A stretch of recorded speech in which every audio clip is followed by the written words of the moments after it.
কেষ্টরগড়ে চরম বাজিয়ে মহাগুরু বিজেপি প্রার্থীকে নিয়ে প্রচার। বীরভূম লোকসভা কেন্দ্রে বিজেপি প্রার্থী দেবতনু ভট্টাচার্যের সমর্থনে রোড শো করে ভোট প্রচার করলেন মিঠুন চক্রবর্তী। আজ বীরভূমের নলহাটি শহরে রোড শো করেন তিনি। এদিনে রোড শোতে অংশগ্রহণ করেন বিজেপির প্রার্থী সহ জেলার বিভিন্ন নেতা ও কর্মী সমর্থকেরা।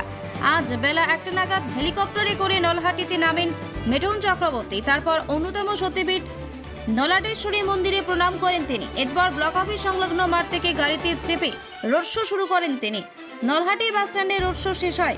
নলহাটির পথের সাথে হোটেলে মধ্যাহ্ন ভোজন করেন। তার আগে সাংবাদিক সম্মেলন করলেন। এদিন নলহাটির আকারিপুরে একটি জনসভা করেন মিঠুন চক্রবর্তী। বীরভূমের নলহাটি থেকে নিজস্ব প্রতিনিধি রিপোর্ট, নিউজ টাইম 24x7।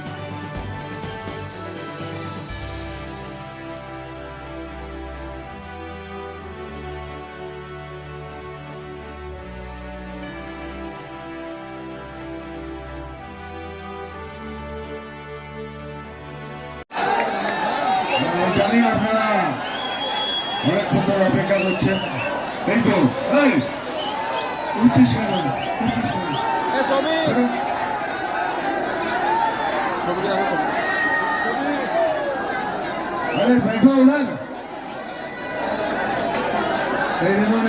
এই প্রথমবার দেখলাম কিন্তু শুনুন না,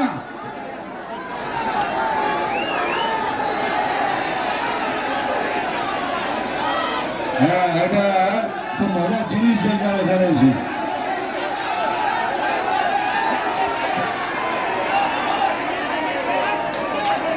বলো ভাই, চিল্লানোকে না বলুন না, বলো চিল্লানো।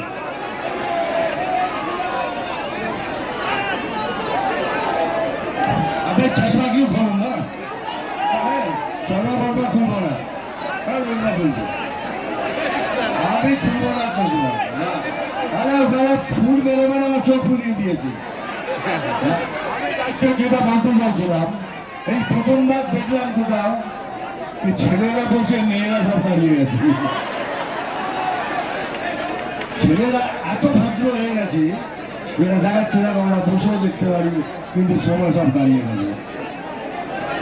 এটা দুঃখের বিষয় নয়, এটা সাহসের বিষয়। তোমরা সাহস দেখিয়েছো, এই জন্য তোমাদের জোরে রাখতে। এবার আমার কাজ করি, এখানে সবার হাতে মোবাইল আছে, মোবাইল থাকা মানে হলো কিছু তো করবে মোবাইল পয়সা। আকালিপুর ভদ্রপুরের সমস্ত সুধী নাগরিক বৃন্দকে ভারতীয় জনতা পার্টির পক্ষ থেকে গৈরিক অভিনন্দন জানাচ্ছি। আমার বক্তব্য শোনার জন্য আপনারা আসেননি, সেজন্য অতি সংক্ষিপ্ত একটা বিষয় আপনাদের সামনে রাখতে চাই। সেই বিষয় হচ্ছে, এই বীরভূম জেলা শক্তির ক্ষেত্র, শক্তির ভূমি। এখানে শক্তির উপাসনা হয়েছে, পাঁচটি সতীপীঠ, শক্তির পীঠ এই ভূমিতে অবস্থিত। কিন্তু আমরা দীর্ঘদিন ধরে দেখতে পাচ্ছি এই ভূমির উপরে সনাতনীদের দাপট দখল ক্রমশ কমছে।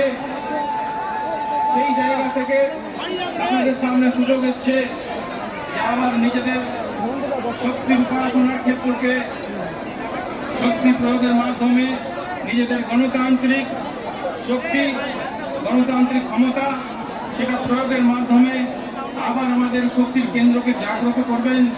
এই সুযোগ আপনাদের সবার সামনে এসেছে। আমাদের এখানে যিনি সাংসদ আছেন, উনি ভোটে জিতেছেন। জেতার পর বীরভূমে খুব কম এসেছেন এবং তার জন্য তৃণমূলের কর্মীদের মধ্যেই যে বিক্ষোভ, সেই বিক্ষোভ আমরা বিভিন্ন জায়গায় দেখতে পাচ্ছি।